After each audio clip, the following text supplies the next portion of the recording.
Alam niyo ba kung bakit ang Pilipinas ay madalas nadadaanan ng bagyo? Bakit tila bawat taon ilang beses tayong binabayo ng malalakas na bagyo? Kung gusto mo malaman ang kasagutan sa mga tanong na yan, you better watch this video. Pero bago ang lahat, siguraduhin na nakasubscribe ka na dito sa channel para sa mga latest updates sa panahon. Number one reason kung bakit tayo laging binabagyo dito sa Pilipinas ay ang lokasyon ng ating bansa. Nasa tinatawag tayong Typhoon Belt or Typhoon Alley. Ang Typhoon Belt ay ang region sa Pacific Ocean kung saan kadalasan namumuo at bumabagsak ang mga bagyo. Ang Pilipinas ay nasa kanlurang bahagi ng Pacific Ocean kung saan ang tubig ay mainit. So ano naman ang kinalaman nito? Well, ang mainit na tubig sa dagat ang isa sa mga pangunahing fuel ng bagyo. Kapag ang tubig sa dagat ay umaabot ng 26.5 degrees Celsius o mas mainit pa, nabubuo ang low pressure area na pwedeng maging tropical depression, tropical storm. At kapag naging malakas na, ay tinatawag na itong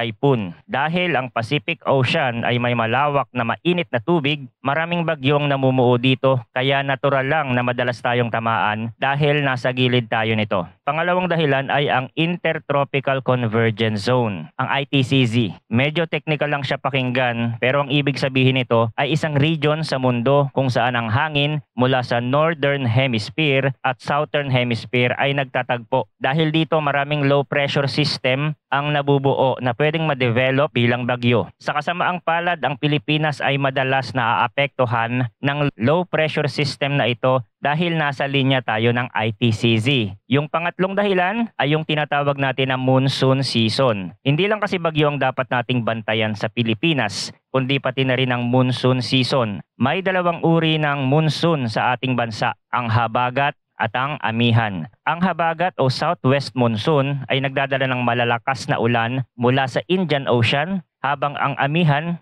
o northeast monsoon ay nagdadala naman ng malamig na hangin mula sa China at Siberia. Kapag nagsama-sama ang mga ito sa kalagitnaan ng taon, nagbibigay ito ng matinding ulan na pwedeng magpalakas palalo ng isang bagyo. Siguro curious ka, gaano ba kadalas tayong binabayo ng bagyo? Ayon sa datos, humigit kumulang 20 bagyo ang pumapasok sa Philippine Area of Responsibility PAR bawat taon. At 5 sa mga ito ay malalakas. Minsan nga ay super typhoon pa. Sa sobrang lakas ng bagyo, parang parte na ng buhay ng mga Pilipino ang paghahanda at pag-iwas sa peligro. At malaki ang epekto ng mga bagyo sa ating bansa. Una na dito ang mga pagbaha, lalo na sa mga lugar na mababa at malapit sa ilog at dagat. Bukod dito, kasama na rin ang mga landslides sa mga bundok dahil sa sobrang tubig ulan. Kapag super typhoon naman, gaya ng Typhoon Yolanda, maaaring masira ang mga kabahayan, gusali at infrastruktura, pati na rin ang mga kabuhayan ng mga tao, lalo na ang mga magsasaka at mangingisda. Bilang isang Pilipino, ano ba ang paghahanda na kailangan natin gawin? Una, makinig tayo sa mga balita, sa mga update ng Pag-asa or tumuto kayo dito sa channel kasi lagi tayo naglalabas ng mga updates sa lagay ng panahon. Mas madali na kumalap ng impormasyon ngayon, hindi katulad dati. Pangalawa, dapat lagi tayong handa. Meron tayong emergency kit.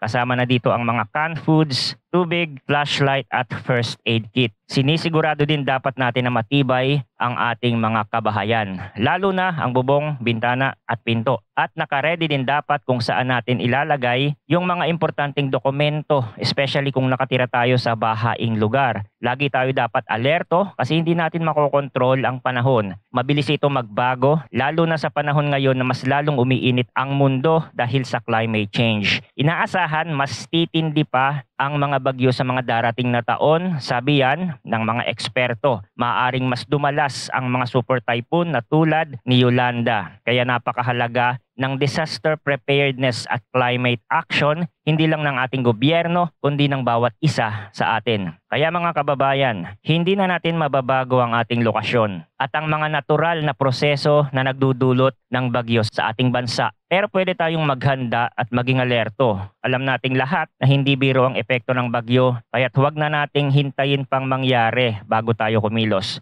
Sa pamamagitan ng tamang impormasyon, maagap na paghahanda at pagtutulungan, mas kaya nating harapin ang anumang unos. Kung gusto nyo pa ng mga ganitong klaseng content, huwag kalimutang i-like, mag-subscribe at i-share ang video na ito para mas marami pang kababayan natin ang maging handa. Salamat sa panonood at ingat lagi mga kababayan.